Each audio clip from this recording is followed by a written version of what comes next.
Chapter 1. The Untouchable. Thaddeus Thad, Blackmont III, stared out the floor-to-ceiling windows of his corner office on the 57th floor, watching the city of Chicago spread beneath him like a chessboard he'd already won. At 32, he controlled the largest private equity firm in the Midwest, owned 17 companies across 4 continents, and had never, not once, been surprised by anything or anyone. Control was his religion. Predictability, his gospel. The soft knock on his mahogany door came at exactly 3:47 p.m., 3 minutes later than scheduled. His jaw tightened imperceptibly. "Come in, Sterling." His assistant, Sterling Hawthorne, entered with his usual efficient stride, tablet in hand. "The Meridian Gallery acquisition papers are ready for your signature, sir. Ms. Castellano should be here within the hour." Thad turned from the window, his steel-gray eyes sharp as winter ice. "Good, this should be straightforward. The gallery's been hemorrhaging money for 6 months. She'll sign."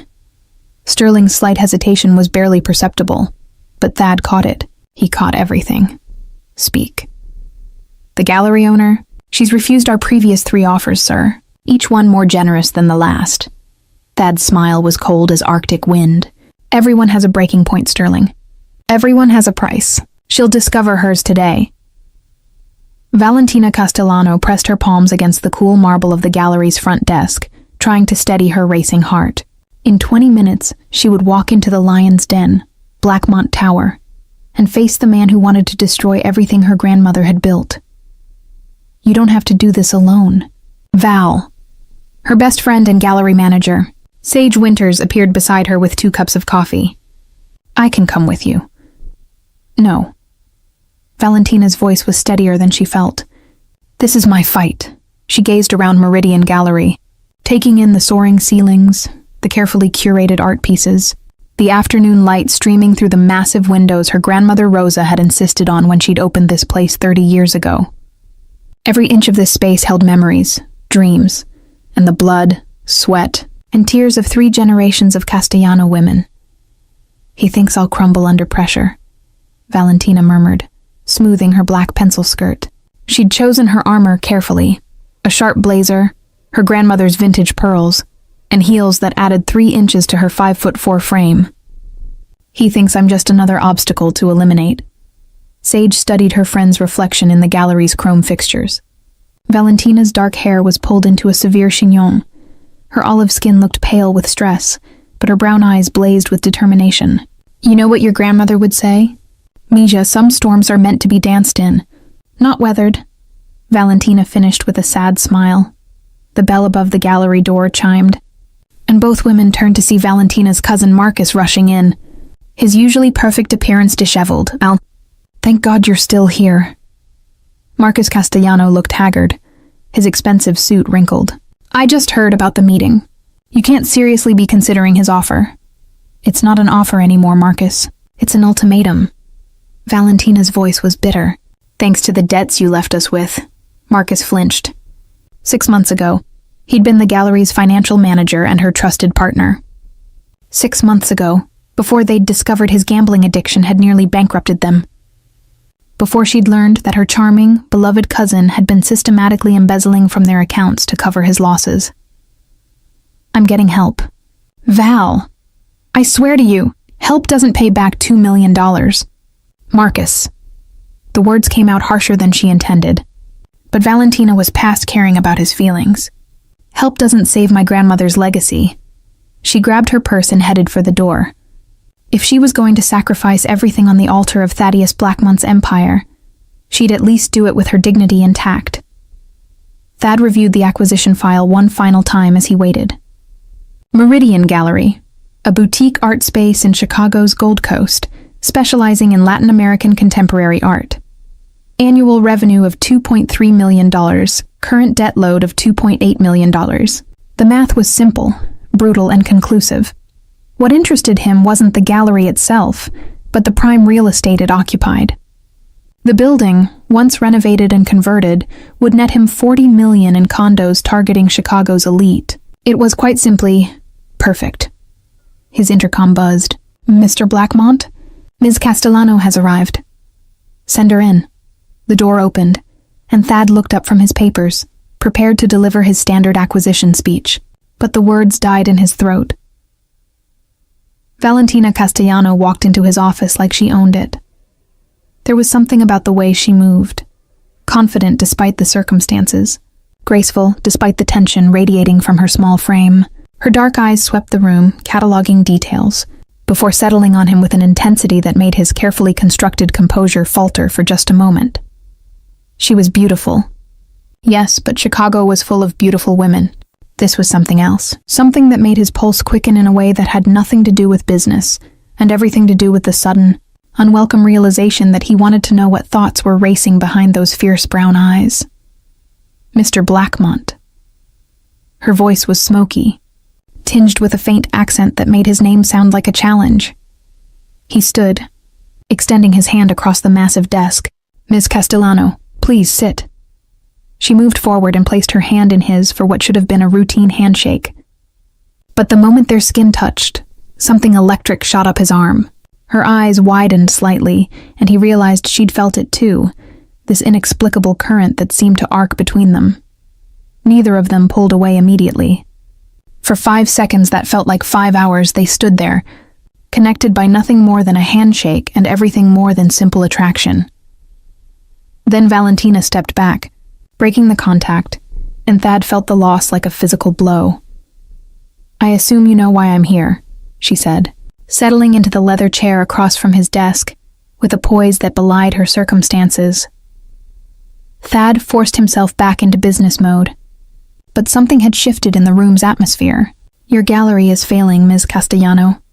I'm offering you a way out.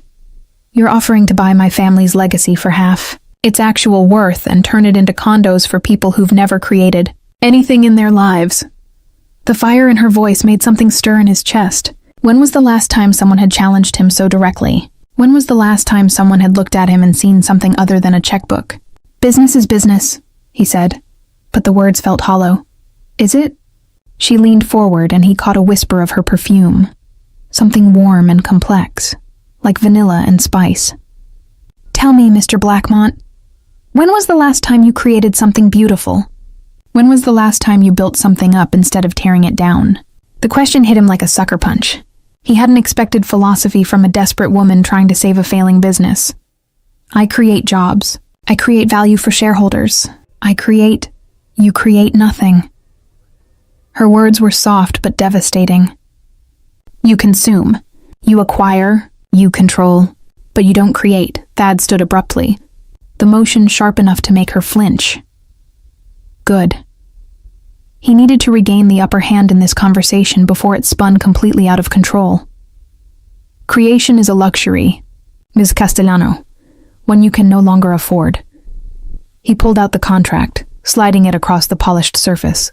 "Sign this, and you'll walk away with enough money to start over somewhere else. Refuse, and in 6 weeks, you'll lose everything and walk away with nothing." She looked down at the papers, and for a moment, he saw her mask slip, saw the fear, the heartbreak, the desperate love for something she was about to lose. Something inside him shifted, an unfamiliar sensation that felt uncomfortably like guilt. Then she looked up, and the fire was back in her eyes. "There's a third option you haven't considered, Mr. Blackmont." "Which is?" She stood, smoothing her skirt, and walked around his desk. Bold move that should have irritated him, but instead made his pulse quicken with anticipation. "That I might surprise you." She was close now, close enough that he could see the gold flecks in her brown eyes, close enough that her scent seemed to wrap around him like silk, close enough that when she reached up and placed one small hand against his chest, he felt his entire world tilt on its axis. "You think you have me figured out," she whispered, rising up on her toes. "You think I'm just another desperate woman you can buy, manipulate, and discard." Valentina. Her name slipped out before he could stop it, rough and wanting in a way that exposed too much. "But here's what you didn't account for in all your calculations, Thaddeus Blackmont." Before he could respond, before he could think, before he could maintain the iron control that had governed every moment of his adult life, she pressed her lips to his. The kiss was soft at first, barely a whisper of contact, But then her fingers curled into his shirt, and something primitive and hungry roared to life inside him. His hands found her waist, pulling her closer, and the kiss deepened into something that tasted like rebellion and felt like falling. For 10 seconds. 10 world-altering, reality-shifting seconds, Thad forgot who he was. Forgot about the acquisition, the gallery, the carefully ordered world he'd built around himself. There was only this woman in his arms, this fire between them, this sudden, desperate need that threatened to consume everything in its path. Then she pulled away, stepping back with eyes that now held a dangerous gleam of satisfaction. You didn't account for the fact that some things can't be controlled, Mr. Blackmont. Some things can't be bought. And some women... She picked up the contract and tore it in half, letting the pieces flutter to his pristine floor. Some women fight back. She walked to the door, paused with her hand on the handle, and looked back at him. He was still standing frozen behind his desk, looking like a man who'd just been struck by lightning. "I'll see you in 6 weeks," she said softly, "and we'll see who's really in control then." The door closed behind her with a quiet click, leaving Thad alone in his office with the torn contract at his feet and the taste of rebellion on his lips. For the first time in his adult life, Thaddeus Blackmont had absolutely no idea what to do next, and for reasons he couldn't begin to understand, that terrified and thrilled him in equal measure. Chapter 2. Aftershocks. Valentina's hands were still shaking when she reached the elevator. She jabbed the down button repeatedly, desperate to escape before her bravado crumbled completely. What had she just done? What had possessed her to kiss Thaddeus Blackmont? And more importantly, why had every nerve ending in her body ignited the moment their lips touched? The elevator doors opened, revealing Sterling Hawthorne. His eyes widened as he took in her flushed cheeks and disheveled appearance. "Ms. Castellano? Is everything fine?" she managed, stepping past him. "Everything's perfectly fine." But as the doors closed and the elevator descended, Valentina caught her reflection in the polished steel. Her lipstick was smudged, her carefully constructed armor showing cracks. She looked like a woman who'd just played with fire and gotten burned. The worst part? She wanted to do it again. Back in his office, Thad stood motionless, staring at the closed door. His heart was hammering against his ribs like a caged animal, and every instinct screamed at him to follow her, to demand an explanation for what had just happened. Instead, he bent and began collecting the torn pieces of the contract with mechanical precision. Control. Order. These were the foundations of his existence, and Valentina Castellano had just taken a wrecking ball to both. Sterling entered without knocking, something that would normally earn him a sharp reprimand. "Sir?" "How did the meeting—" Sterling stopped mid-sentence, taking in Thad's disheveled appearance and the contract pieces in his hands. "I see. You see what?" Thad's voice was dangerously quiet. "Nothing, sir. Absolutely nothing." But Sterling's slight smile suggested otherwise. "Shall I prepare a revised offer?" "No." The word came out harsher than intended. "Cancel my appointments for the rest of the day. I need to think." After Sterling left, Thad moved to his window, pressing his palms against the cool glass. 57 floors below, Chicago pulsed with life he rarely noticed. But somewhere down there was Valentina Castellano, probably celebrating her small victory, probably thinking she'd gained some advantage. She had no idea that her kiss had just declared war. "You did what?" Sage nearly dropped her coffee mug, staring at Valentina in shock. They were back at Meridian Gallery, surrounded by the art that had become both sanctuary and burden.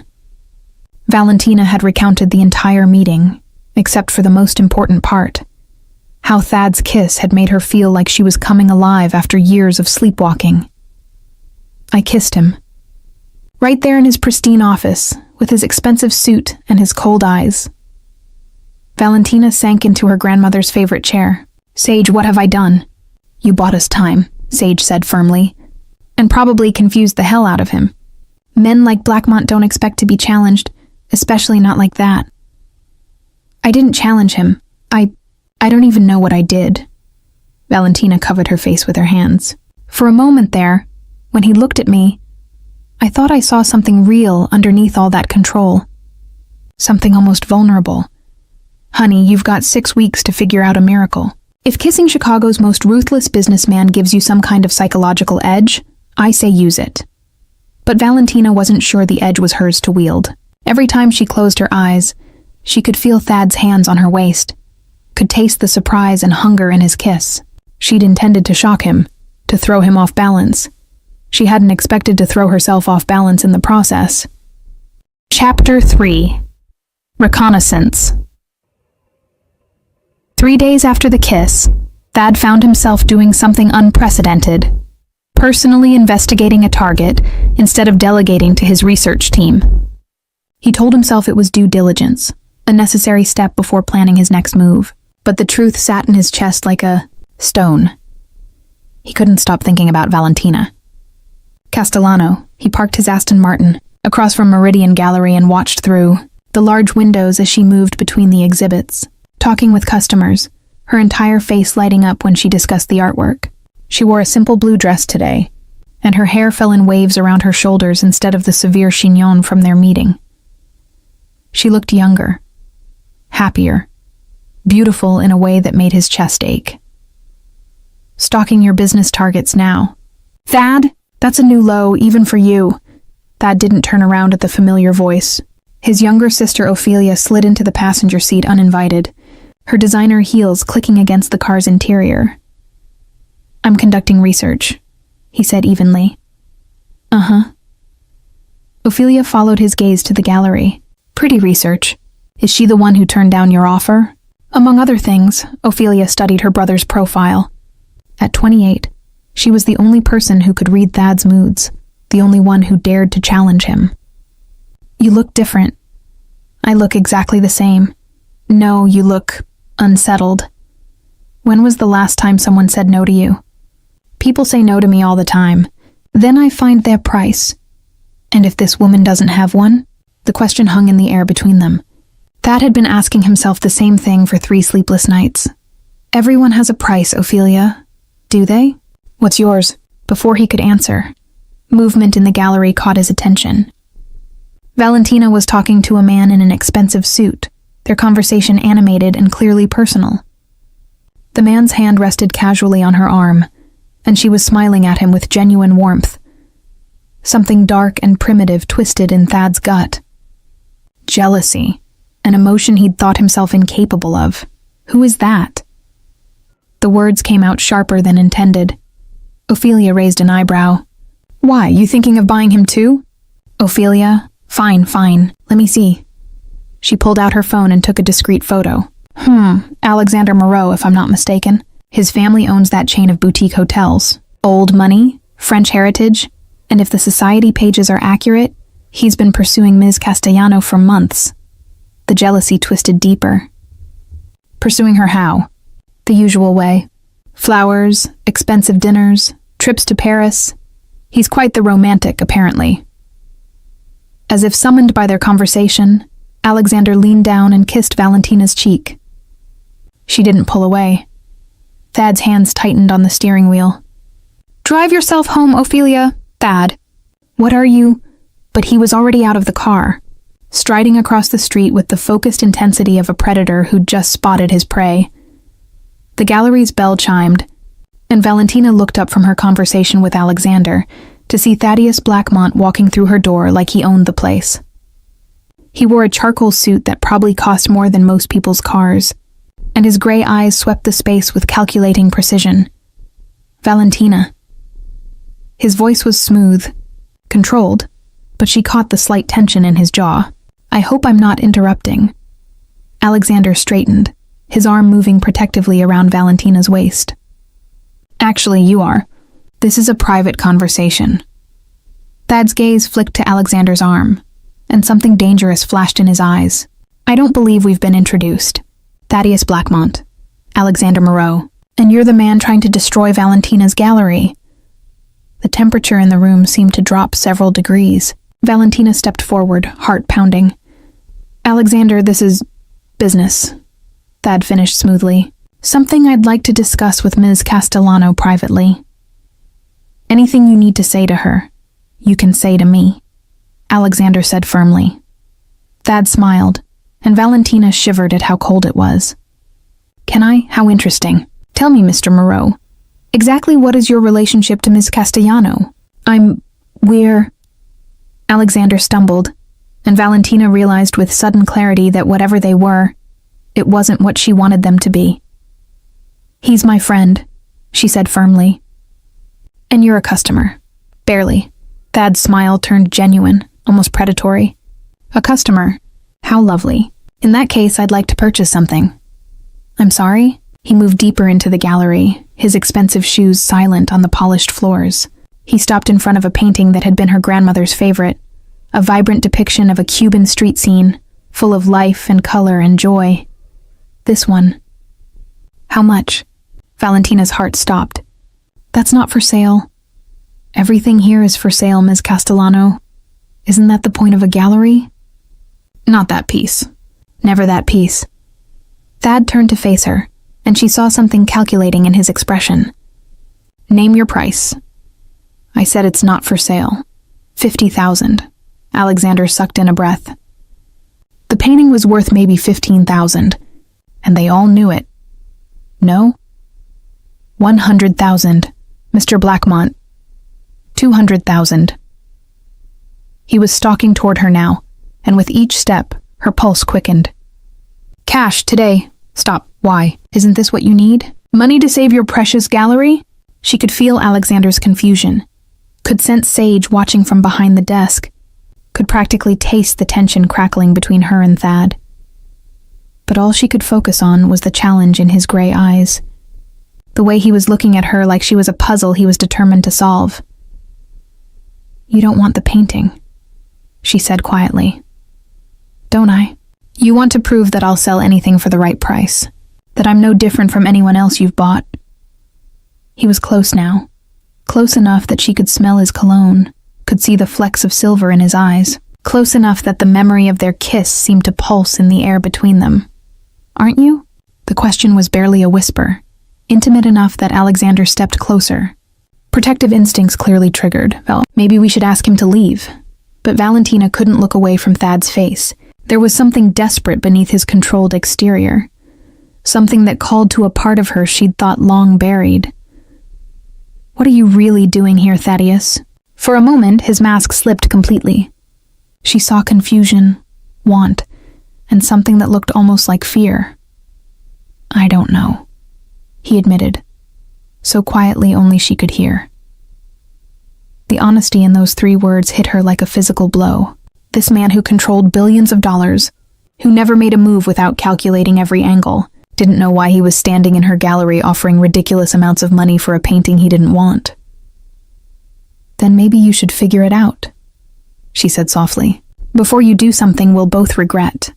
For a long moment, they stared at each other while Alexander shifted uncomfortably beside them, and the rest of the gallery held its breath. Finally, Thad stepped back, his control sliding into place like armor. "My offer stands, Ms. Castellano. The painting, and anything else you might want to sell." His gaze flicked meaningfully to Alexander. "I'll be in touch." He turned and walked out, leaving behind the scent of expensive cologne and the echo of unspoken promises. Alexander immediately moved to Valentina's side. What the hell was that about? But Valentina was staring at the door Thad had just walked through, her mind racing. He hadn't come here to make an offer on the painting. He'd come here because he'd seen her with Alexander, because something about that had bothered him enough to abandon his legendary self-control. "Val?" She turned to Alexander, kind, reliable Alexander, who'd been patiently waiting for her to see him the way he saw her. Alexander who deserved someone who could love him completely, instead of thinking about gray eyes and dangerous smiles. "Alex, we need to talk." Chapter 4. Dangerous Propositions. Valentina's conversation with Alexander had been painful but necessary. He was a good man who deserved someone who could love him without reservation, and they both knew that person wasn't her. He'd taken it better than expected, kissing her forehead and telling her he'd wait, just in case she changed her mind. But even as he'd said it, they both knew she wouldn't. Now, 3 hours later, she sat in her grandmother's office behind the gallery, staring at bank statements that painted an increasingly grim picture. Even if she could book every wall for the next 6 weeks, it wouldn't be enough. Thad had calculated correctly. She was fighting a losing battle. The bell chimed in the front gallery, and she heard Sage's voice greeting someone. A moment later, Sage appeared in the doorway, looking flustered. "There's someone here to see you. She says she's Thaddeus Blackmont's sister." Valentina's heart skipped. Send her back. The woman who appeared was striking rather than beautiful, with the same sharp intelligence in her eyes as her brother, but none of his cold control. She moved with the confidence of someone born to wealth but wore it more casually than Thad did.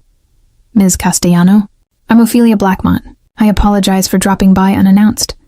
Please, call me Valentina. And it's fine. Would you like some coffee?" "I'd love some, thank you." As Valentina prepared the coffee, she studied Ophelia from the corner of her eye.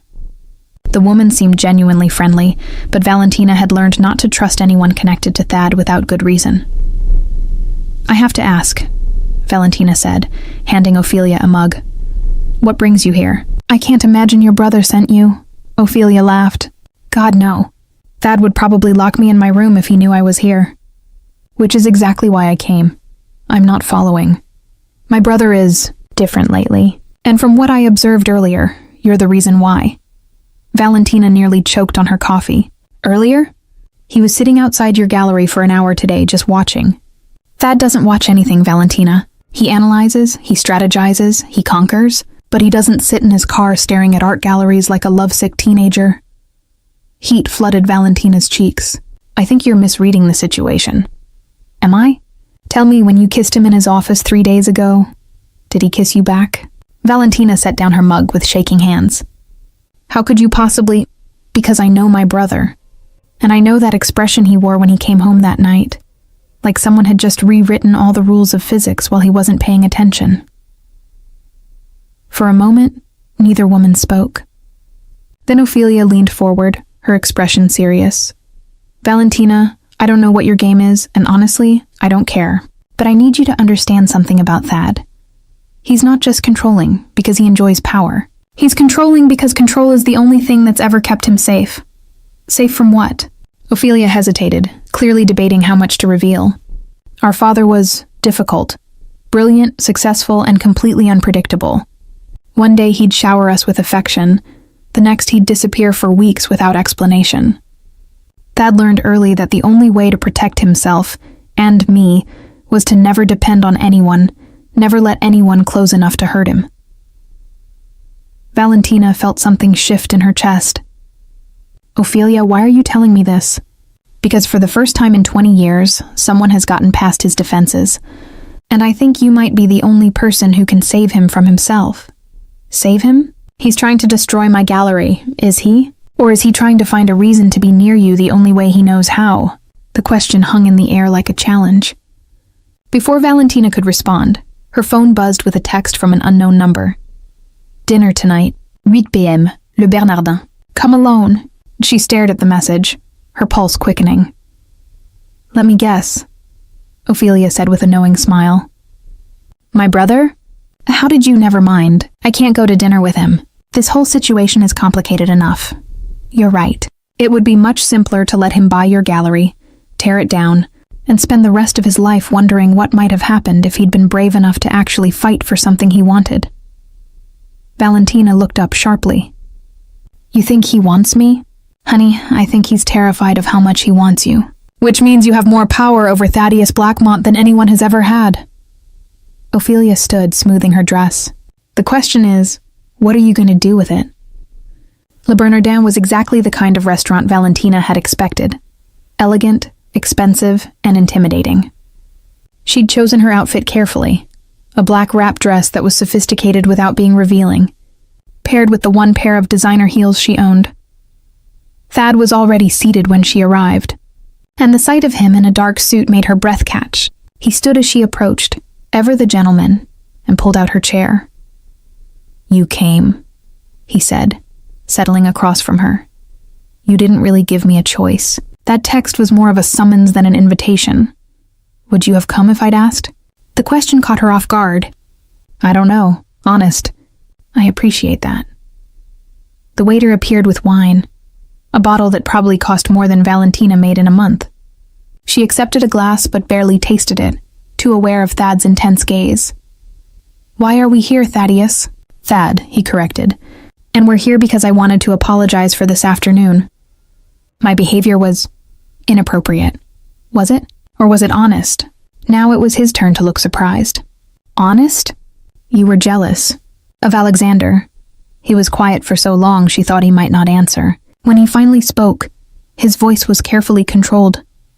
"I don't get jealous, Valentina. Jealousy implies emotional investment, and I don't make emotional investments." "Then what would you call what happened today?" "A miscalculation." She laughed, and the sound seemed to startle him. "You know what I think? I think you're scared. Of you, of yourself, of what you might feel if you let yourself be human for 5 minutes. His jaw tightened. "I'm perfectly human. Are you? When was the last time you did something just because you wanted to, not because it served some strategic purpose? I'm having dinner with you. Are you? Or are you gathering intelligence on your target?" The directness of the question seemed to catch him off guard. For a moment his composure wavered, and she saw something raw and vulnerable in his expression. "I don't know," he admitted quietly. There. It was again that devastating honesty that made her chest ache. "Then maybe we should find out," she said, softly, before she could lose her nerve. She reached across the table and placed her hand over his. His skin was warm, his fingers long and elegant, and she felt that same electric current from their first meeting. "What are you doing?" he asked, but he didn't pull away. Something neither of us can control. For a moment, they sat there connected by nothing more than a touch and everything more than simple attraction. Around them, the restaurant hummed with quiet conversation and clinking silverware, but Valentina felt like they were alone in their own private bubble. Then Thad's phone buzzed, shattering the moment. He glanced at the screen and frowned. "I'm sorry. I need to take this." "Of course you do," he answered without moving his hand from under hers. "Sterling, this better be important." Valentina could hear the tinny sound of Sterling's voice but couldn't make out words. Whatever he was saying made Thad's expression darken. "What do you mean, an emergency board meeting?" "I didn't call—" Thad's eyes flicked to Valentina, then away. "I'll be right there." He ended the call, and she saw him retreat behind his professional mask. "I have to go." "Of course you do," she repeated, pulling her hand back. "Valentina, it's fine." "Thad, really, this was a mistake anyway." But as she started to stand, he caught her wrist. "Wait." She looked down at him, surprised by the urgency in his voice. "Come with me." "What?" "To the office." "Come with me. That's insane. I can't just— Why not? You said you wanted to see me be human instead of strategic. This is me asking for something I want, not something I need." The vulnerability in his voice made her chest tight. "Thad, please." The word seemed to cost him something, and Valentina realized she'd never heard him say it before. Maybe he never had. Against every instinct screaming at her to run, she nodded. "Okay." Chapter 5. Unraveling. The emergency board meeting turned out to be a hostile takeover attempt, orchestrated by Thad's business rival, Harrison Croft. Valentina waited in Thad's office, while he dealt with what Sterling grimly described as corporate warfare, watching the city lights twinkle below and wondering how she'd ended up in the middle of a billionaire's crisis. When Thad finally returned 3 hours later, he looked exhausted. His tie was loosened, his hair disheveled from running his hands through it, and there was a weariness in his eyes she'd never seen before. "I'm sorry," he said, closing the door behind him. "That took longer than expected. Are you okay?" The simple question seemed to catch him off guard. He stared at her for a moment, as if trying to remember the last time someone had asked him that.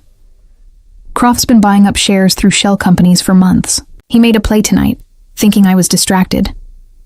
Thad moved to his bar cart and poured himself a scotch. He was right. Distracted by what? He took a long sip of scotch before answering. "By you." The admission hung in the air between them, heavy with implications.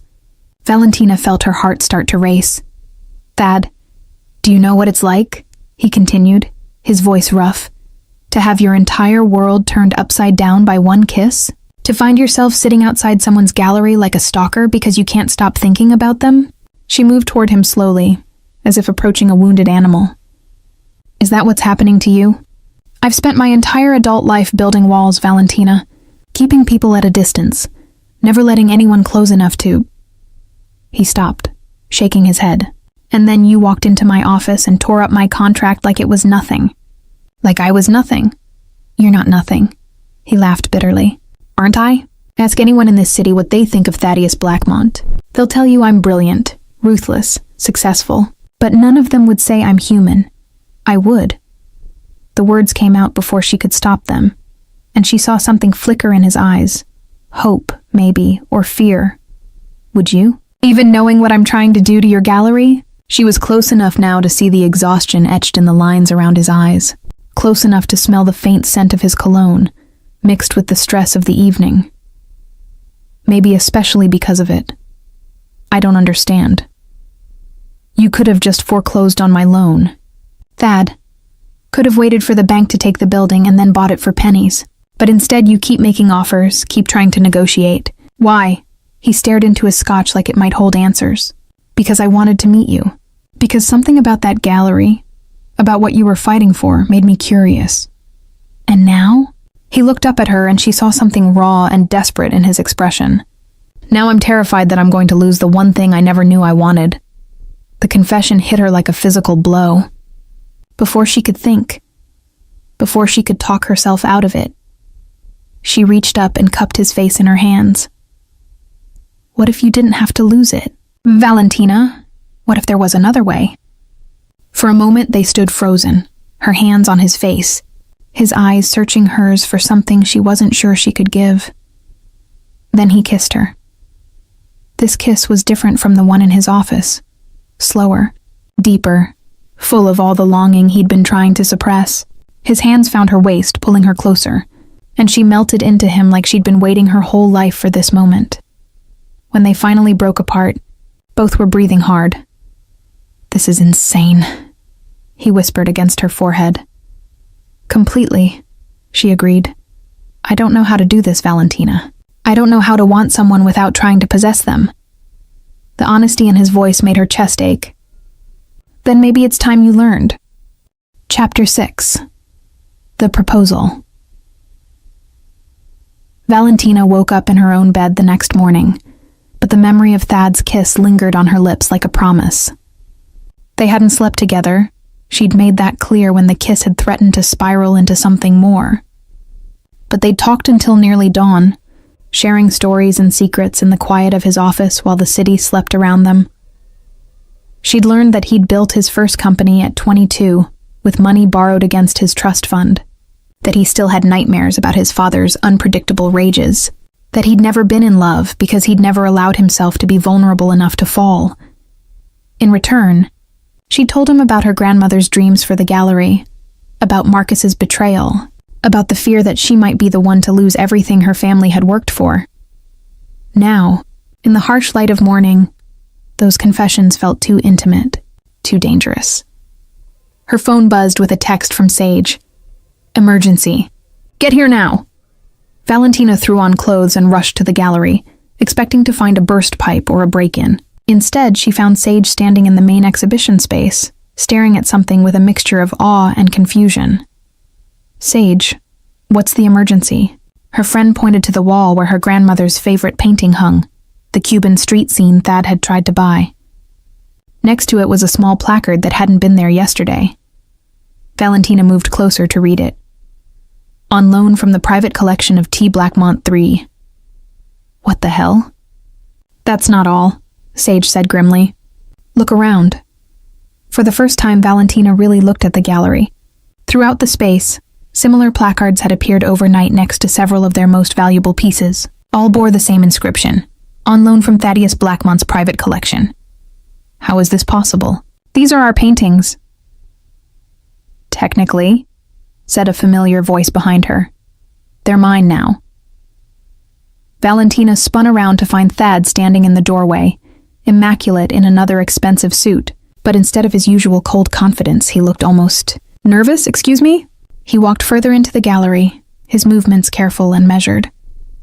I bought them, this morning at 6 a.m., from Marcus Castellano.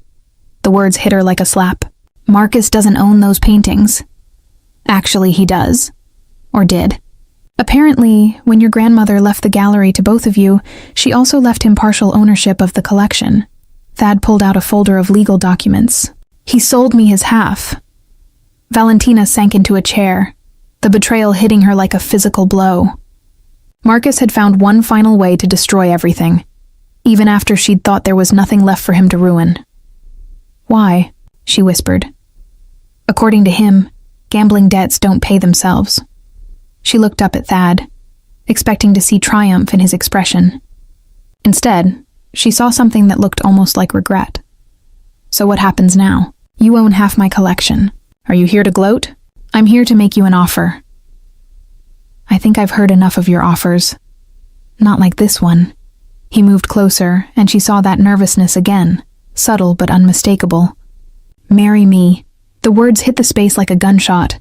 Sage gasped audibly, and Valentina felt the world tilt on its axis. What did you just say? Marry me. 6 months, contract marriage. In return, I'll sign over my half of the collection to you, pay off all your debts, and provide enough capital to keep the gallery running for the next 5 years. Valentina stared at him, trying to process what she was hearing. You want to buy me a husband? I want to save your gallery while solving a problem of my own. What problem? Thad ran a hand through his hair, disturbing his perfect styling. The board meeting last night wasn't just about Croft's takeover attempt. There's a clause in my grandfather's will. I have to be married by my 33rd birthday or forfeit my controlling stake in the company. When's your birthday? 6 months from today. Valentina laughed, but there was no humor in it. So let me understand this. You need a wife to keep your company, and I need money to save my gallery. How perfectly convenient. It would be a business arrangement, nothing more. The words stung, especially after the intimacy they'd shared the night before. Of course it would. How silly of me to think otherwise. Valentina, no. She stood up, anger replacing shock. You think you can just buy me like you buy everything else? You think because you kissed me and I kissed you back, I'll just fall into line with whatever convenient arrangement serves your purposes? That's not... Get out! If you would just listen, get out! The words echoed through the gallery. Thad stared at her for a long moment, something unreadable in his expression. You have 24 hours to consider my offer, Valentina. After that, I'll find another solution to my problem, and you'll find yourself without a gallery. He turned and walked out, leaving Valentina standing among the paintings that were no longer fully hers, wondering how everything had gone so wrong so quickly. Val? Sage said softly. What are you going to do? Valentina looked around the gallery, at her grandmother's legacy, at the art that had been her whole world, at the dream that was slipping through her fingers. I don't know, she whispered. I honestly don't know. Chapter 7. The Devil's Bargain. Valentina spent the next 18 hours pacing her apartment, alternating between fury and desperation. Every time she convinced herself that marrying Thad was insane, she'd remember the look on her grandmother's face when she'd first shown her the gallery. Every time she decided she could find another way, she'd look at the stack of bills on her kitchen counter. By morning, she'd made her decision. She found Thad in his office at 7 a.m., standing at his window with a cup of coffee. He didn't seem surprised to see her. I assume Sterling let you up. He tried to stop me. I told him I was here to accept your proposal. Thad turned, and she saw something flicker across his face. Relief, maybe, or satisfaction. And are you? I have conditions. Of course you do. Valentina moved to the center of his office, the same spot where she'd kissed him 5 days ago. It felt like a lifetime. First, this is a business arrangement only. No physical complications. Something in his expression shuddered. Agreed. Second, I maintain full creative control over the gallery. You're a silent partner only. Done. Third, after 6 months, we divorce quietly. You keep your company, I keep my gallery, and we never see each other again. The last condition seemed to hit him like a physical blow, but he nodded. Anything else? Yes. I want to know why you really chose me for this. I told you. You told me about the will. But Chicago is full of women who would marry you for the right price. Why me specifically? For a long moment he didn't answer. When he finally spoke, his voice was carefully neutral. Because you're the only woman who's ever said no to me. I figured that made you the safest choice. The words stung more than they should have. Safe, right? So do we have a deal? Valentina looked around his office, at the symbols of power and control that defined his world. In 6 months, she'd be free of all of this. Free to run her gallery without the constant threat of foreclosure. Free to honor her grandmother's memory. Free to never think about gray eyes and devastating kisses again. We have a deal. The wedding was arranged with military precision. 3 weeks later, Valentina found herself standing in the penthouse suite of Chicago's most exclusive hotel, wearing a dress that cost more than her monthly rent, about to marry a man who saw her as nothing more than a business transaction. The ceremony was small, just Sterling as Thad's witness, Sage as hers, and Ophelia, who'd insisted on attending despite Thad's obvious reluctance. A judge performed the service with clinical efficiency, and within 20 minutes, Valentina Castellano had become Mrs. Thaddeus Blackmont III. You may kiss the bride, the judge announced. Thad leaned down and brushed his lips against hers. A brief, perfunctory kiss that felt nothing like the passion they'd shared in his office. When he pulled away, his expression was unreadable. Mrs. Blackmont, he said formally. Mr. Blackmont, she replied. And that was it. The simplest, most complicated thing she'd ever done. The reception was held in Thad's penthouse, a stunning space with floor-to-ceiling windows overlooking Lake Michigan.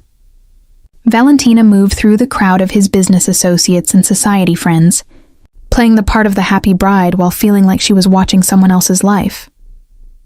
You look beautiful, Ophelia said, appearing at her side with a glass of champagne. I look like a fraud. No, you look like a woman who's just made the biggest gamble of her life. Ophelia glanced across the room to where Thad was deep in conversation with several board members. The question is whether it'll pay off. It's just 6 months.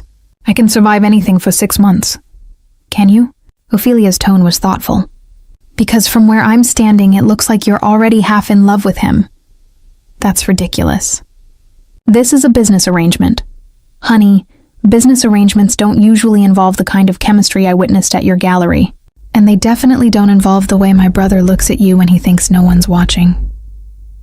Before Valentina could ask what she meant, Thad appeared at her side. I'm sorry to interrupt, but we should probably make our exit soon. We have an early flight tomorrow. Flight? For our honeymoon. I booked us a week in Tuscany. At her shocked expression, he added quickly, separate rooms, of course. But the board expects certain appearances. Right. Appearances. Because that's all this was. Of course they do, she murmured. An hour later, they were alone in the penthouse. The caterers had cleaned up, the guests had gone home, and Valentina found herself standing in Thad's living room still wearing her wedding dress, wondering what happened next. Your room is down the hall, Thad said, loosening his tie. The master suite. I'll take the guest room. You don't have to. Yes, I do. His voice was firm. This arrangement works best with clear boundaries. Boundaries, right. Because God forbid they forget this was all pretend. Thad, can I ask you something? He paused in the act of removing his cufflinks. What? Do you ever get tired of being so controlled all the time? The question seemed to catch him off guard. Control keeps people safe, does it? Or does it just keep them lonely? For a moment, something vulnerable flickered in his expression, then the mask slipped back into place. Good night, Valentina. We have a long day tomorrow. She watched him walk away, disappearing into what she assumed was his bedroom. Only then did she allow herself to acknowledge the truth that Ophelia had already seen. She wasn't half in love with Thaddeus Blackmont. She was completely, hopelessly, terrifyingly in love with him, and she had 6 months to figure out what to do about it. Chapter 8. Tuscany. The villa in Tuscany was like something out of a dream. Rolling hills covered in vineyards, cypress trees lining winding roads, and a sprawling stone house that had been in the same family for 3 centuries. It should have been romantic. Instead, it felt like the most beautiful prison in the world. Thad had been true to his word about separate rooms, booking a suite with a common living area and 2 bedrooms on opposite ends. He'd also been true to his promise about boundaries, maintaining a polite but distant demeanor that made Valentina feel like she was sharing space with a very attractive stranger. On their 3rd day, she couldn't take it anymore. She found him on the terrace, laptop open, conducting what sounded like a heated conference call with his board. Even in paradise, he couldn't stop working. "No, Jameson, I don't care what Croft is offering. The answer is no." Thad's voice carried the authority of someone accustomed to being obeyed. "Because I said so. That's reason enough." Valentina waited until he ended the call before approaching. "Working hard on your honeymoon?" He looked up, and she saw exhaustion in his eyes. "Croft's making another play. He thinks I'm distracted. Are you?" The question hung between them, loaded with subtext. Thad closed his laptop with deliberate care. "What do you want, Valentina?" "I want to know why you're so determined to keep me at arm's length." "We're married, Thad. Temporarily, but still married. Is it really so terrible to act like we might actually enjoy each other's company? This arrangement works because we maintain professional distance." "Professional distance? We're not business partners." We're what?" He stood, towering over her, his voice dangerously quiet. "What are we exactly?" The intensity in his gaze made her heart race. "I don't know, but we're something, and pretending otherwise is making us both miserable." "I'm not miserable, aren't you? You've been on your phone for 14 hours a day since we got here. You eat meals in silence, you disappear into your room the moment we're alone, and you look at me like I'm something dangerous you need to avoid. Maybe because you are." The admission slipped out before he could stop it, and Valentina saw him immediately regret the words. Dangerous how?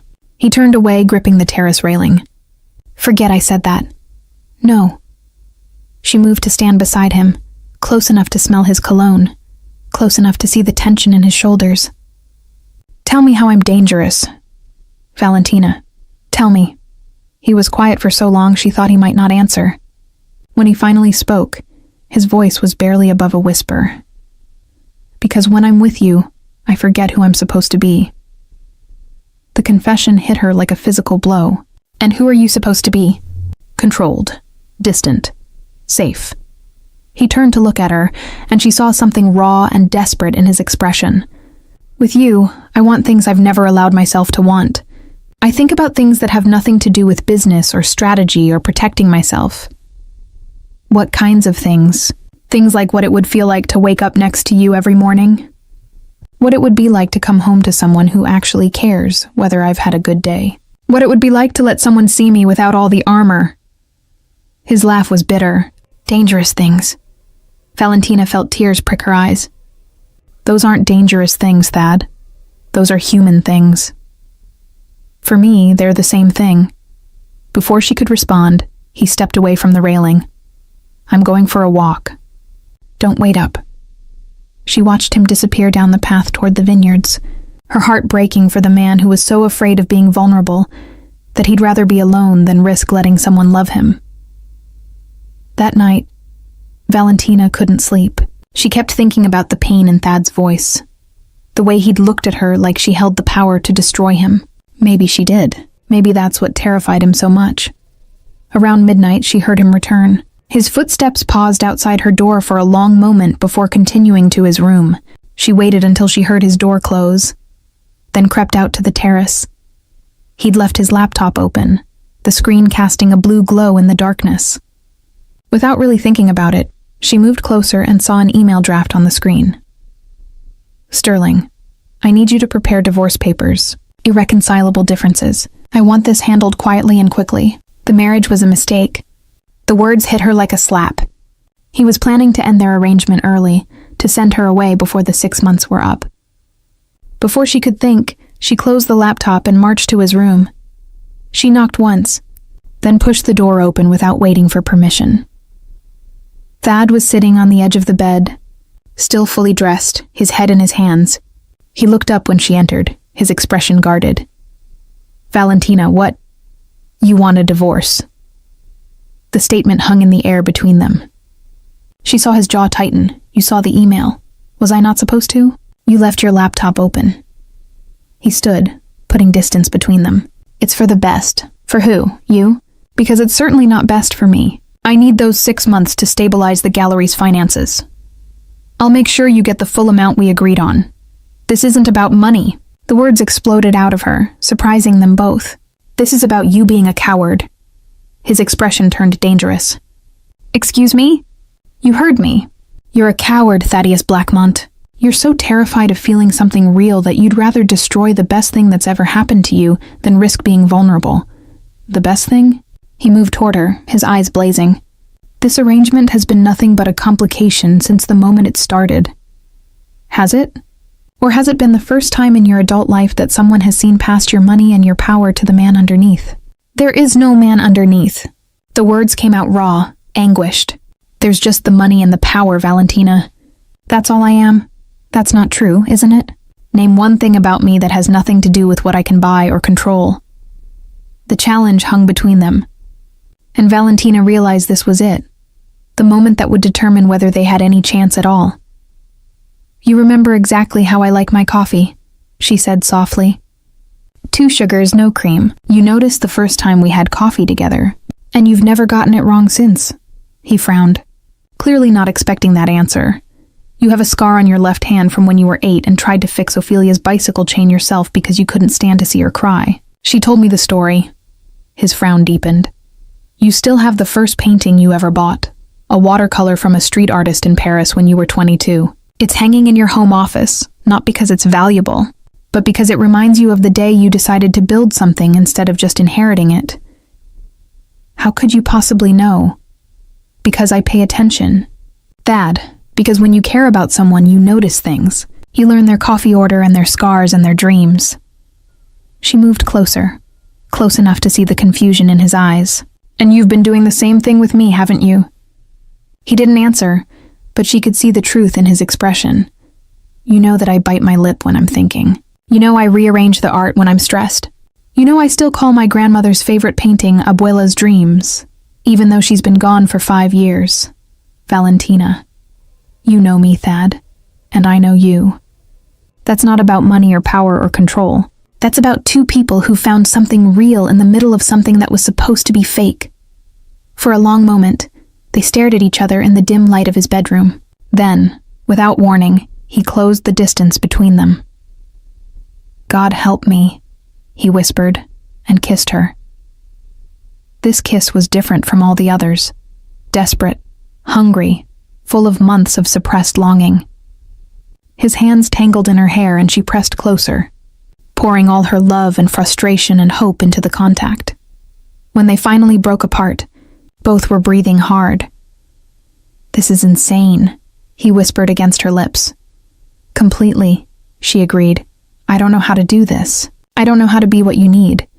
She cupped his face in her hands, forcing him to meet her eyes. Then learn. We'll figure it out together. For a moment, she thought he might agree. Then she saw him retreat behind his walls again. I can't. He stepped away from her, running a hand through his disheveled hair. I can't be what you want, Valentina. I can't be someone who deserves love. The words broke her heart. Thad, please go. She stared at him for a long moment, seeing the pain he was trying so hard to hide. Then, without another word, she turned and walked back to her room. Behind her, she heard him close the door with a quiet click that sounded like finality. Chapter 9. Return to reality. They flew back to Chicago in silence, the intimacy of their conversation in Tuscany replaced by a coldness that felt more impenetrable than ever. Thad buried himself in work emails while Valentina stared out the window, wondering how she'd managed to fall so completely for a man who was determined to keep her at arm's length. Back in his penthouse, the separate bedrooms felt like armed camps. They maintained a polite facade when Sterling or the housekeeper were around, but the moment they were alone, Thad disappeared into his home office or left entirely for the company.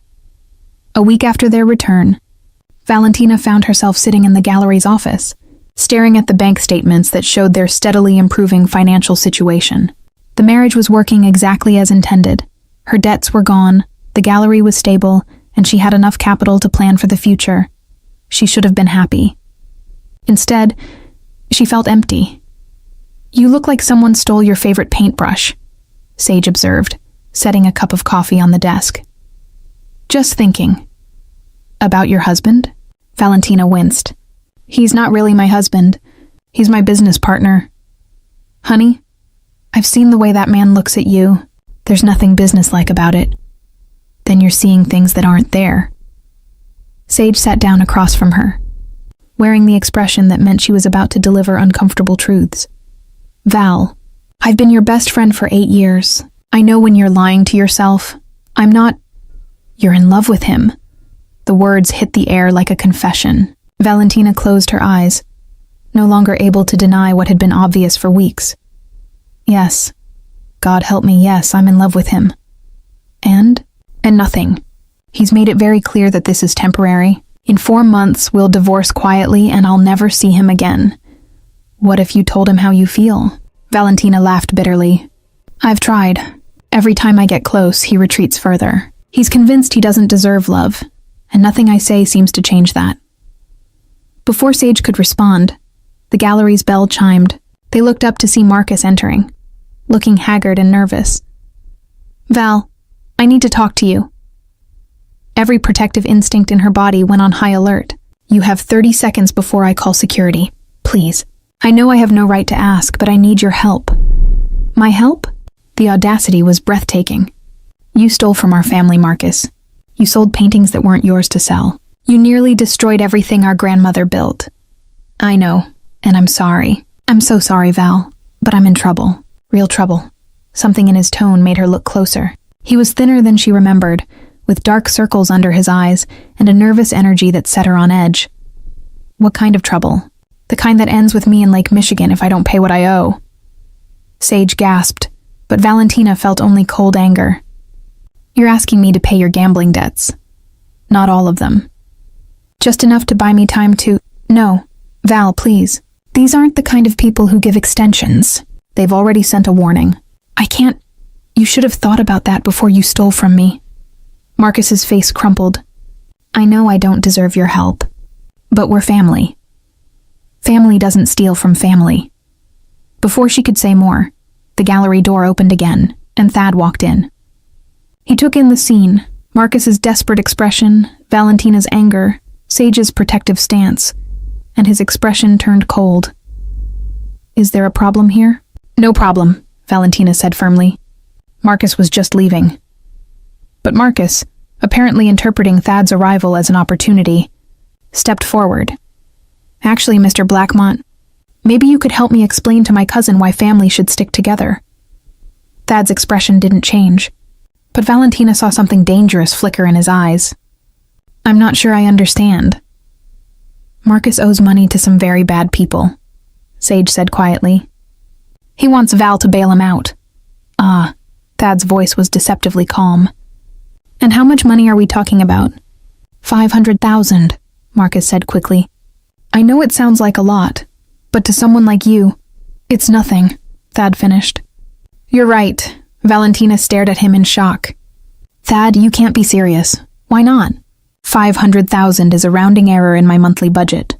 He pulled out his phone. I can have the money transferred within the hour.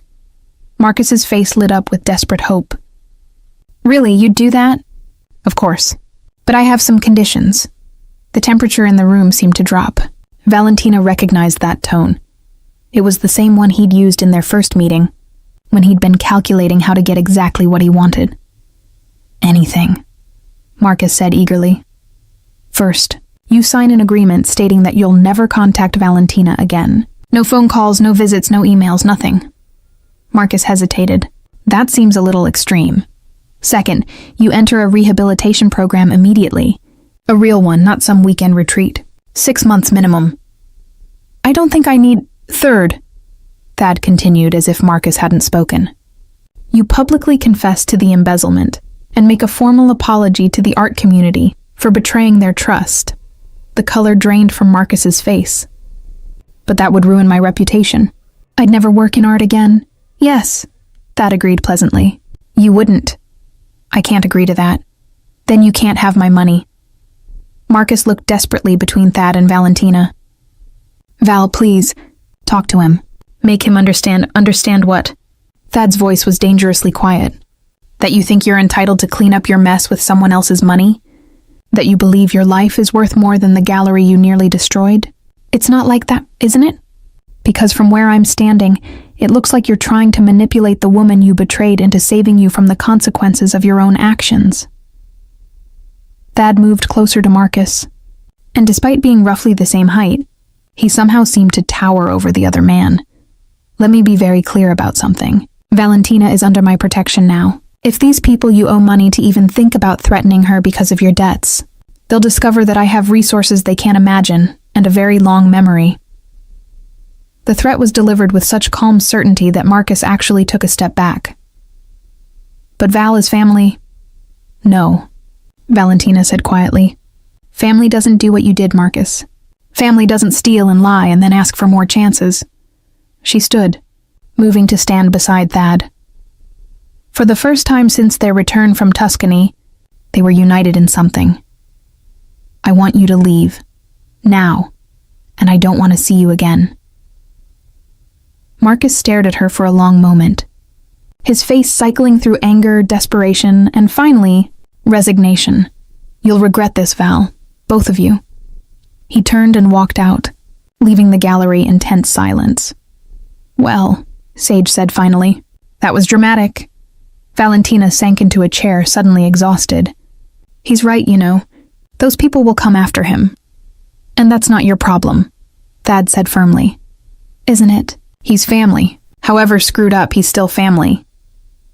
Thad studied her for a moment, something unreadable in his expression. You have a good heart, Valentina.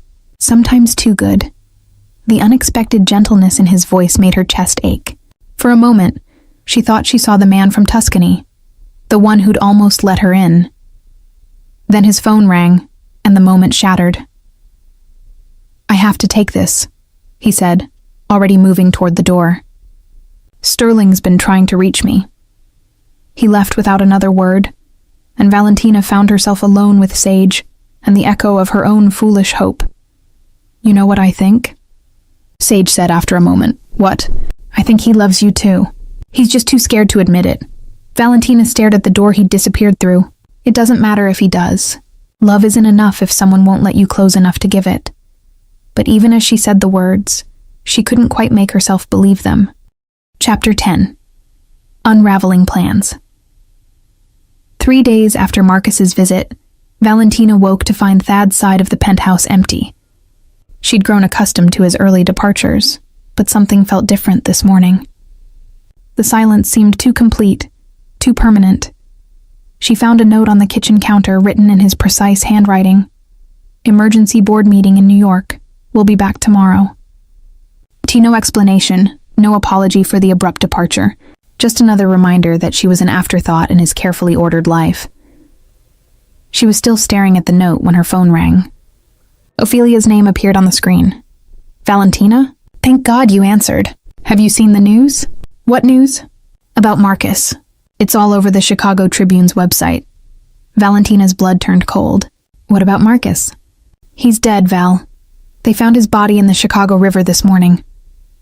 The phone slipped from Valentina's numb fingers, clattering to the floor. Through the ringing in her ears, she could hear Ophelia's voice calling her name, but the words seemed to come from very far away. Marcus was dead. The cousin who'd shared her childhood, who'd taught her to ride a bike, who'd held her when she cried after her grandmother's funeral. Dead, because she'd refused to help him. She sank to the kitchen floor, her legs no longer able to support her weight. This was her fault. If she'd given him the money, if she'd swallowed her pride and paid his debts, he might still be alive. The sound of the penthouse door opening penetrated her shock. Thad appeared in the doorway, still wearing his travel clothes, his expression shifting from surprise to alarmed when he saw her on the floor. Valentina? What's wrong? She looked up at him, and the carefully constructed walls she'd built around her heart crumbled completely. He's dead, she whispered. Marcus is dead, and it's my fault. Thad had faced hostile takeovers, market crashes, and boardroom coups without flinching. But the sight of Valentina broken on his kitchen floor brought him to his knees beside her in an instant. Tell me what happened. Through shaking sobs, she explained about Ophelia's call, about Marcus being found in the river, about the crushing weight of guilt that was threatening to suffocate her. "This is my fault, Thad." I turned him away. I let my anger and hurt blind me to how desperate he was, and now he's dead because of it. No. His voice was fierce, absolute. Marcus died because of choices he made, not because of anything you did or didn't do. I could have saved him. You could have enabled him. There's a difference. He pulled her into his arms, and for once she didn't resist. "Valentina, listen to me. You are not responsible for Marcus's death." But even as he said the words, Thad felt his own guilt clawing at his chest. He'd known exactly what kind of people Marcus owed money to. He'd known what would happen if the debts weren't paid, and he'd let it happen anyway because part of him had wanted Marcus gone, had wanted to eliminate the source of Valentina's pain, even if it meant eliminating Marcus himself. He'd never intended for it to go this far. But intentions meant nothing when a man was dead. "I need to call the police," Valentina said, trying to pull away from him. "I need to tell them about the gambling debts, about the people he owed money to." "I already did." She stilled in his arms. "What?" I called Detective Rivera this morning when I heard. Gave him everything I knew about Marcus's situation. It was true, he had called the police. What he hadn't told them was that he'd also made some calls of his own. Calls that had ensured Marcus's creditors would face consequences for their actions. He'd used his resources to make sure they paid for what they'd done, but it was too late to save Marcus. And it was far too late to undo his own part in the tragedy. "I need to go to the gallery," Valentina said, wiping her eyes. "Sage will have heard by now. The staff will have questions. Not today. Today you grieve. I can't afford to grieve. The gallery. We'll survive one day without you." His voice was gentler than she'd ever heard it. "You don't have to be strong every minute of every day, Valentina. You don't have to carry the weight of the world on your shoulders." The kindness in his voice was her undoing. She collapsed against him again, sobbing for the cousin she'd loved despite everything, for the relationship that could never be repaired, for the guilt that felt like it might consume her alive. Thad held her while she cried, murmuring soothing words against her hair, and tried to ignore the voice in his head that whispered he was comforting her for a tragedy he'd helped create. Chapter 11. Confessions. The funeral was a small private affair. Despite everything Marcus had done, Valentina insisted on giving him a proper burial. She stood at the graveside in a black dress that made her look fragile as spun glass, accepting condolences from the handful of people who'd known Marcus before his life spiraled out of control. Thad stayed close to her side throughout the service, a solid presence she could lean on when the grief threatened to overwhelm her. But she noticed he barely spoke to anyone, and his jaw remained tight with some tension she couldn't identify. After the burial, they returned to the penthouse in silence. Valentina disappeared into the bathroom for a long shower, trying to wash away the smell of flowers and dirt and finality. When she emerged, she found Thad standing at the window, still wearing his funeral suit, a glass of scotch in his hand. "Thank you," she said quietly. "For today, for everything." He didn't turn around. "You don't need to thank me." Something in his tone made her move closer. "Thad, are you okay?" He took a long sip of scotch before answering. "I need to tell you something." The seriousness in his voice sent alarm bells ringing through her system. "What? About Marcus? About what really happened?" "What do you mean, what really happened?" "He owed money to dangerous people and they killed him for it." "Yes." Thad finally turned to face her, and she was shocked by the anguish in his expression. "But it's more complicated than that." Valentina sank onto the couch, suddenly afraid of what she was about to hear. "Tell me." When Marcus came to the gallery asking for money, I knew exactly who he owed it to. Vincent Torino and his organization. I've had dealings with them before. Business dealings, he added quickly when her eyes widened. Nothing illegal, but I know their reputation. Go on. I knew that if Marcus didn't pay, they'd kill him. I knew it with absolute certainty. His voice was hollow, empty, and I let it happen anyway. The words hit her like physical blows. You let it happen? I told myself it was about protecting you, that Marcus was toxic, that he'd destroyed enough of your life already. I convinced myself that I was doing the right thing." Valentina stared at him, trying to process what she was hearing. "You could have saved him. Yes, with a phone call. With a transfer of money that would have meant nothing to you. Yes." She stood up abruptly, pacing to the other side of the room. "But you didn't." "No, I didn't. Because you wanted him gone." The accusation hung in the air between them. Thad set down his glass with a hand that wasn't quite steady. "Because I'm exactly the kind of man I warned you I was. The kind who destroys things instead of building them up. The kind who chooses control over compassion, every single time." Valentina turned to look at him, seeing him clearly for the first time since Marcus's death. "You feel guilty." "I am guilty. And you think confessing to me will make it better?" "I think you deserve to know who you married." She studied his face, seeing the self-loathing and genuine remorse warring in his expression. Part of her wanted to rage at him, to throw his confession back in his face and walk away forever. But another part, the part that had fallen in love with glimpses of his vulnerability, recognized something else in his admission. "Why are you telling me this, Thad?" "Because I can't live with the lie. Because you're grieving a man whose death I could have prevented, and you have a right to know. And..." He was quiet for a long moment. When he spoke, his voice was barely above a whisper. "And because I love you too much to keep lying to you, even if the truth destroys us." The confession hit her like lightning.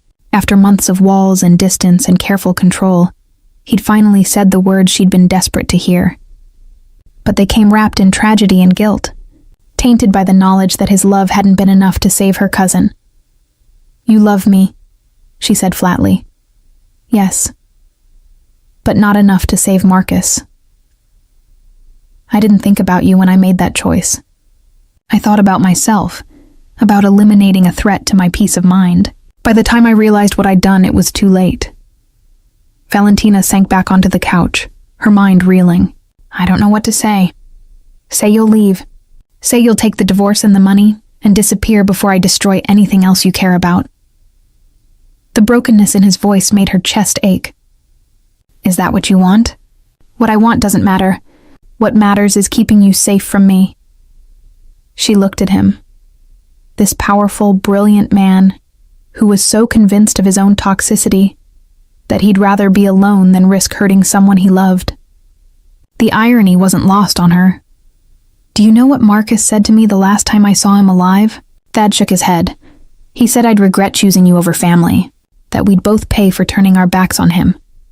"Valentina." "But he was wrong about one thing. You didn't turn your back on him, Thad. You made a calculated decision based on incomplete information and your own emotional baggage. It was wrong, but it wasn't malicious. How can you say that? He's dead because of my choices. He's dead because he made a series of bad decisions that led him to dangerous people. Yes, you could have saved him, but saving him would have enabled him, and he would have been back in 6 months or a year, asking for more money to cover new debts." She stood and moved to where he was standing by the window. "I've been angry at you for the wrong reasons. Thad, I've been angry because you won't let me love you. But maybe the real question is, do you think you deserve to be loved despite your mistakes?" He stared at her like she was speaking a foreign language. "I let your cousin die. You made a choice that had terrible consequences. But you didn't pull the trigger, and you didn't push him into that river. How can you be so forgiving?" "Because I love you," she said simply. "And love means accepting someone's flaws along with their strengths. It means believing they're capable of growing and changing. It means choosing to build something together despite the mistakes of the past." For a moment, hope flickered in his eyes. Then he shook his head. "I don't deserve forgiveness. Not from you. Maybe not. But I'm offering it anyway." She reached up and cupped his face in her hands, forcing him to meet her eyes. "The question is, are you brave enough to accept it?" Chapter 12. The Choice. For 3 days after Valentina's offer of forgiveness, Thad avoided her completely. He left early for the office, came home after she was asleep, and communicated only through notes and Sterling when absolutely necessary. Valentina let him run. She knew he was processing, struggling with a lifetime of conditioning that told him he didn't deserve love or redemption. But she also knew they were running out of time. In less than 2 months, their contract would expire, and if he didn't make a choice soon, he'd lose her forever. On Thursday evening, she made a choice of her own. She found him in his home office at nearly midnight, surrounded by documents and empty coffee cups, his hair disheveled from running his hands through it. He looked exhausted. "We need to talk," she announced, closing the door behind her. He looked up from his laptop, wariness flickering across his features. "Valentina, I don't think I'm pregnant." The words hung in the air like a bomb. Thad's face went completely white. "What?" "I'm pregnant, Thad. About 6 weeks along." He stared at her in shock, his mouth opening and closing like he couldn't find words. "How is that possible?" "We never—" He stopped, his eyes widening as he remembered. Tuscany, she confirmed. "That night when you kissed me. Things got intense before you pulled away. But we came close. Close enough, apparently." Thad stood up so abruptly his chair rolled backward. He paced to the window, then back to his desk, his movements sharp and agitated. "This changes everything." "Does it?" "Of course it does. We can't get divorced now. We can't—" He stopped, turning to look at her with sudden suspicion. "You're lying." The accusation hit her like a slap. "Excuse me? You're lying about being pregnant to try to save our marriage." Valentina felt rage surge through her, hot and clean and righteous. "You bastard." It's exactly the kind of romantic, self-sacrificing gesture you'd make. "Create a crisis to force my hand. Get out of my way. Valentina, get out of my way!" The fury in her voice made him step aside. She stormed past him to his desk, yanked open the drawer where she'd seen him store personal documents, and pulled out a manila envelope. "What are you doing?" "Proving that not everything is a manipulation." She opened the envelope and pulled out a pregnancy test, tossing it onto his desk. "I took this 3 days ago. And this one." Another test joined the first. "And this one." 3 positive pregnancy tests lay on his pristine desk like evidence in a trial. "I've been trying to figure out how to tell you for 3 days. I've been terrified that you'd think exactly what you just accused me of thinking." Her voice broke on the last word. "But I should have known better. I should have known you'd find a way to turn even this into proof of your own unworthiness." Thad stared down at the tests, his face cycling through shock, fear, and something that might have been wonder. "You're really pregnant." "I'm really pregnant. With my child. With our child." "Yes." He sank into his chair like his legs wouldn't hold him anymore. "I don't know how to be a father. Neither do I know how to be a mother. But I know how to love and I know how to try. The question is whether you're willing to learn alongside me." For a long moment he didn't respond. When he finally looked up at her, his eyes were bright with unshed tears. "I'm terrified I'll mess this up, that I'll damage our child the way my father damaged me." "You won't. You don't know that." "Yes, I do." She moved around the desk to stand beside his chair. "Because you're already worried about it. Because you're already thinking about what kind of father you want to be. Because you've spent the last 3 days agonizing over a choice that would have been easy for a truly selfish man." She placed her hand on his shoulder, feeling the tension in his muscles. "Your father was unpredictable, Thad. Unreliable. He abandoned you when you needed him most. But you've never abandoned anyone in your life, even when it would have been easier. Even when it would have served your interests." "I abandoned Marcus. No. You made a calculated decision not to enable someone who was destroying himself and everyone around him. It was cold, and it was harsh. But it wasn't abandonment." She knelt beside his chair, taking his hands in hers. "I'm not asking you to be perfect, Thad. I'm asking you to try, to be present, to be honest, to choose love over fear when it matters." He stared down at their joined hands for a long time. When he spoke, his voice was hoarse. "I want to try. God help me, I want to try. Then try. What if I fail? Then we'll figure it out together. That's what partners do." He looked up at her, and she saw something shift in his expression, a crack in the armor he'd worn for so long. "I love you," he said quietly. "I love you so much it terrifies me." "I know. I love you too. And you're really having my baby." Our baby, she corrected with a smile. For the first time since she'd known him, Thaddeus Blackmont smiled with complete unguarded joy. Our baby, he repeated, wonder in his voice. He pulled her into his arms, and she felt the last of his walls crumble as he held her close. I'm sorry, he whispered into her hair, for everything, for pushing you away, for being too scared to fight for us, for almost losing you because I was convinced I didn't deserve you. We're not lost, she said firmly. We're found. When he kissed her this time, it tasted like promises and hope and the beginning of something real. Chapter 13, New Beginnings. 6 months later, Valentina stood in the renovated gallery space, one hand on her now visible bump, watching as the installation crew hung the final pieces for their biggest exhibition yet. New voices, contemporary Latin American artists had drawn interest from collectors worldwide, and tonight's opening was already sold out. Mrs. Blackmont, where would you like the champagne station? She turned to find the caterer waiting for direction, and smiled at the title she was still getting used to. Not because it was new. She'd technically been Mrs. Blackmont for almost a year now, but because it finally felt real. By the east wall, please. And make sure we have plenty of sparkling cider. We'll have some non-drinking guests tonight.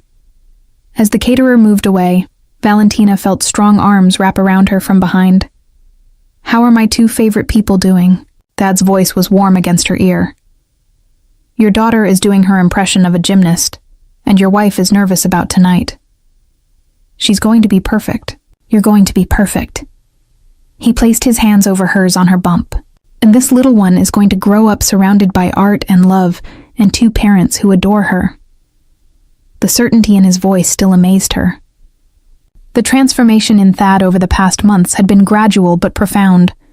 He still worked hard, still drove himself to excel, but he'd learned to prioritize differently. He came home for dinner most nights. He'd cut back on travel.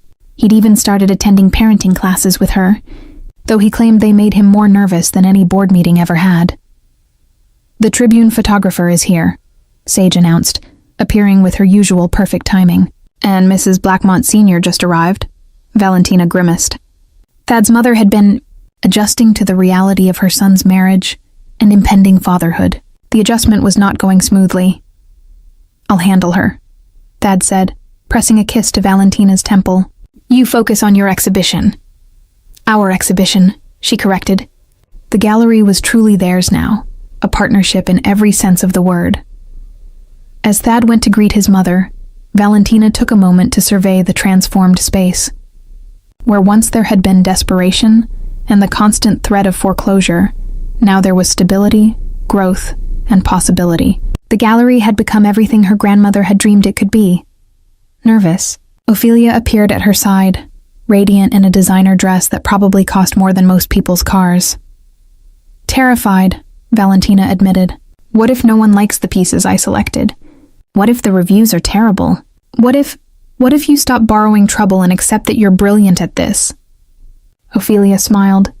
Besides, I've already seen 3 sold stickers go up, and the official opening doesn't start for another hour. Before Valentina could respond, she felt a familiar flutter in her stomach. Stronger this time. Deliberate enough that she gasped. What's wrong? Ophelia asked immediately. Nothing's wrong. She's just active tonight. Valentina placed both hands on her bump, marveling as always at the reality of the life growing inside her. She? We found out yesterday, Thad cried. The memory made her smile. Actually cried, right there in the doctor's office. The technician thought something was wrong. My big brother, the softie. Who would have thought? Ophelia's expression grew thoughtful. You know, I never thought I'd see him this happy. He's like a different person. He's the same person. He just finally believes he deserves to be happy. The gallery doors opened, and the first wave of guests began to arrive. Valentina took a deep breath, smoothed her dress over her bump, and stepped forward to greet them. The opening was a resounding success. By 9 p.m., nearly half the pieces had sold, the wine was flowing freely, and the gallery hummed with the kind of animated conversation that meant people were genuinely engaged with the art. Valentina moved through the crowd, discussing pieces with collectors, thanking donors, and basking in the satisfaction of a job well done. Every so often, she'd catch sight of Thad across the room, watching her with an expression of such pride and love that it made her chest tight with happiness. Valentina, a familiar voice called her name, and she turned to see Detective Rivera approaching through the crowd. "Detective, I didn't expect to see you here. My wife's the art lover in the family, but I have to admit, some of these pieces are pretty impressive." He gestured toward a vibrant painting of a street scene that reminded her painfully of her grandmother's favorite. "I actually wanted to update you on Marcus's case." Valentina's smile faltered. It had been months since she'd thought about Marcus. Months since the guilt and grief had faded to a manageable ache. "Oh? We arrested Vincent Torino and 3 of his associates last week. Racketeering, extortion, and murder charges. They're looking at life sentences." The news should have brought satisfaction, but instead, Valentina felt only sadness. Justice for Marcus wouldn't bring him back, wouldn't undo the choices that had led to his death. "Thank you for letting me know."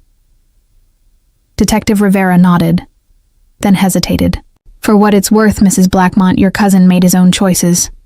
What happened to him wasn't your fault. After he moved away, Valentina found herself staring at the street scene painting, lost in memories of her grandmother and Marcus and all the ways love could go wrong when pride got in the way. "Hey." Thad appeared at her side, concern in his voice. "Everything okay?" Detective Rivera arrested Marcus's killers. "Good." His response was simple, final. He deserved justice, did he? Or did he deserve a second chance? Thad was quiet for a moment, considering her question with the seriousness she'd come to love about him.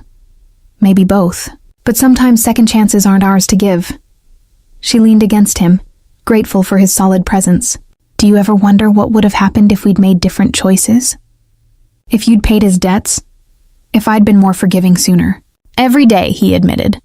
"But I've learned that guilt is just another form of control. Another way to try to manage outcomes that were never really in our hands." Very philosophical. "Mr. Blackmont, I've had a good teacher. Mrs. Blackmont." Before she could respond, she felt another strong kick from the baby, followed immediately by a sharp cramp that made her gasp. "Valentina? What's wrong?" "I think..."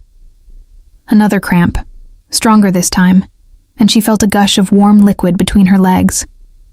"Oh God, what is it?" "I think my water just broke." The words seemed to freeze everyone within hearing distance. Thad's face went completely pale. "But it's too early. You're not due for 6 weeks. "Tell that to your daughter," Valentina managed, gripping his arm as another contraction hit. What happened next was a blur of activity. Sage appeared with Valentina's purse and coat. Sterling materialized with the car keys. Ophelia took charge of the gallery, assuring guests that the evening would continue despite the unplanned excitement. And Thad, her controlled, composed husband, looked like he might pass out. "Breathe," Valentina told him as he helped her to the car. "Everything's going to be fine." "Are you seriously comforting me right now?" "Someone has to. You look like you've seen a ghost." Despite everything, he laughed. "I love you, Valentina Blackmont. I love you too. Now drive before your daughter decides she can't wait any longer." Chapter 14. 2 years later. The sound of small feet running across hardwood floors announced Isabella Rose Blackmont's approach before she came barreling into the gallery's main space, her dark hair flying behind her like a banner. "Mommy, look what I painted." Valentina looked down at her 18-month-old daughter, who was clutching a piece of paper covered in what could generously be called abstract art. "It's beautiful, mi amor. Tell me about it. It's you and Daddy and me and Abuela." Isabella pointed to various colored smudges with the confidence of a future curator. "I see that. Should we hang it in the gallery with the other artwork?" Isabella nodded enthusiastically, then toddled off toward the children's corner they'd created when it became clear that she was going to be a regular fixture at the gallery. "She has your artistic eye," Thad said, appearing from the office with a cup of coffee and a bemused expression. "She has your determination. She spent 20 minutes on that masterpiece. 20 whole minutes. She's definitely getting your attention span." Valentina laughed, watching as Isabella began rearranging her toy blocks with the same intensity Thad brought to board meetings. The gallery had continued to thrive over the past 2 years. They'd expanded into the space next door, added a sculpture garden, and established a scholarship program for young Latino artists. Valentina had been featured in Art in America magazine, and they'd been invited to participate in Art Basel Miami Beach. But more importantly, they'd built a life together, messy, imperfect, and absolutely nothing like the sterile arrangement they'd originally planned. "How was the board meeting?" she asked, settling into the chair behind the desk while Isabella played. "Productive. Croft's finally given up on his takeover attempts, and the quarterly numbers are strong."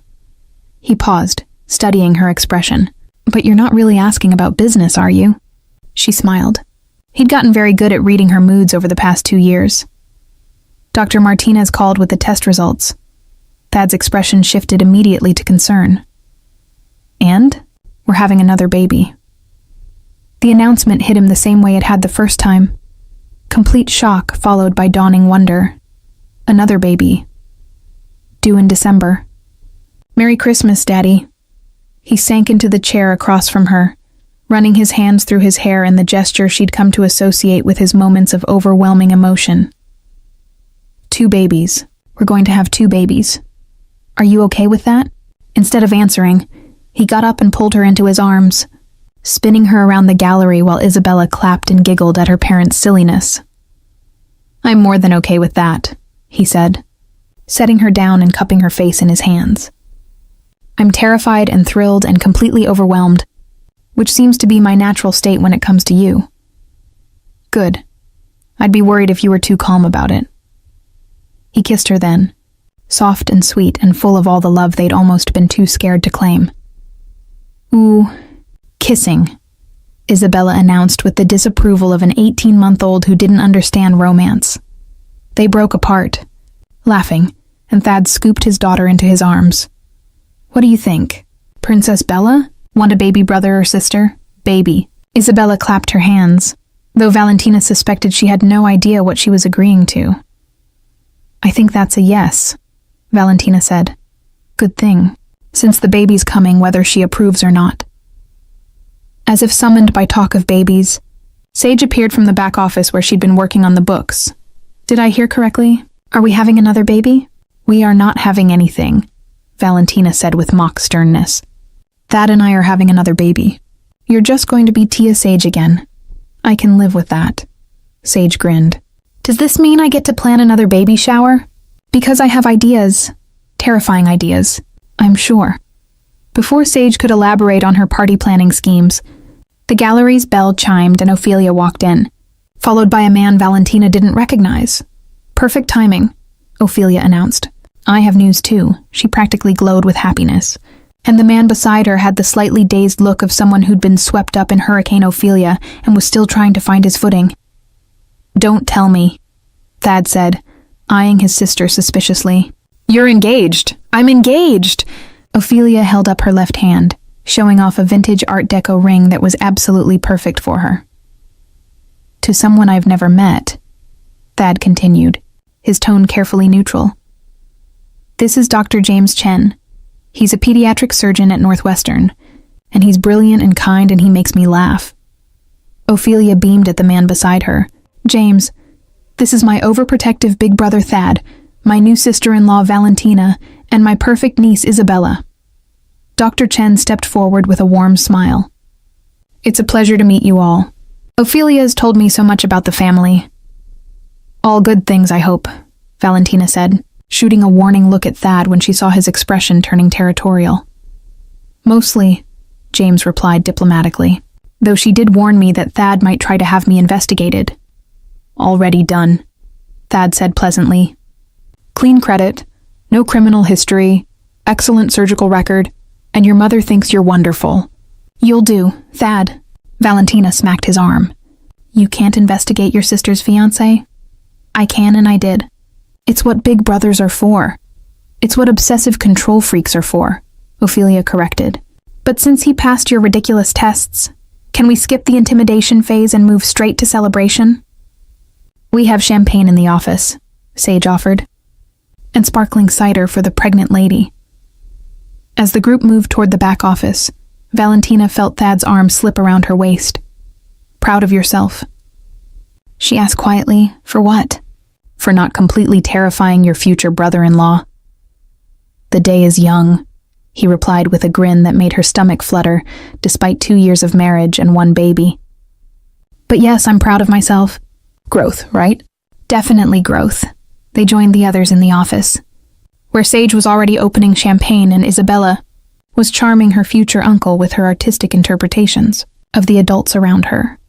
As Valentina accepted a glass of sparkling cider and listened to Ophelia detail her engagement story, she found herself thinking about how much had changed since that first day when Thad had walked into her gallery with his acquisition papers and his cold demands.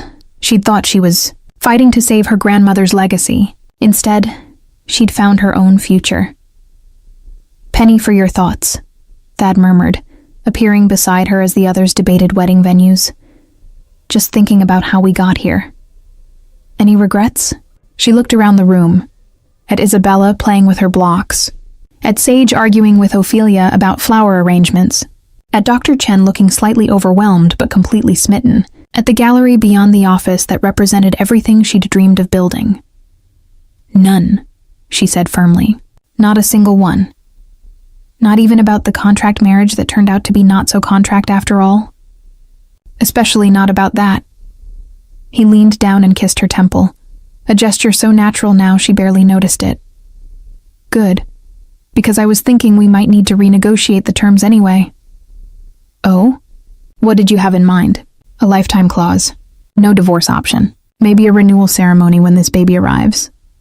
That could be arranged, with a new contract specifying that I love you madly and plan to spend the rest of my life proving it. I think my lawyers could draft something suitable." "Your lawyers?" "Well, I'm not signing anything without proper representation. I learned that from a very shrewd businessman I know. Smart woman. I have my moments." As laughter filled the office around them, and Isabella began singing an off-key rendition of her favorite lullaby, Valentina marveled at how perfectly imperfect their life had become. She'd set out to save a gallery and ended up saving a man who didn't think he deserved saving. He'd set out to acquire a property and ended up acquiring a family he never thought he wanted. Neither of them had gotten what they'd planned for. Both of them had gotten exactly what they needed. And as Thad pulled her closer and whispered promises about their future in her ear, Valentina realized that sometimes the best love stories were the ones that began with a contract and ended with a choice to stay long after the ink had dried. Their first kiss had ruined his plans. Completely. Their last kiss, well, there would never be a last kiss. Because some storms, as her grandmother had always said, were meant to be danced in. And Valentina and Thad had learned to dance beautifully together, finding their rhythm not in the careful steps of a business arrangement, but in the wild, unpredictable choreography of a love that had refused to be controlled. In the end, that was exactly as it should be.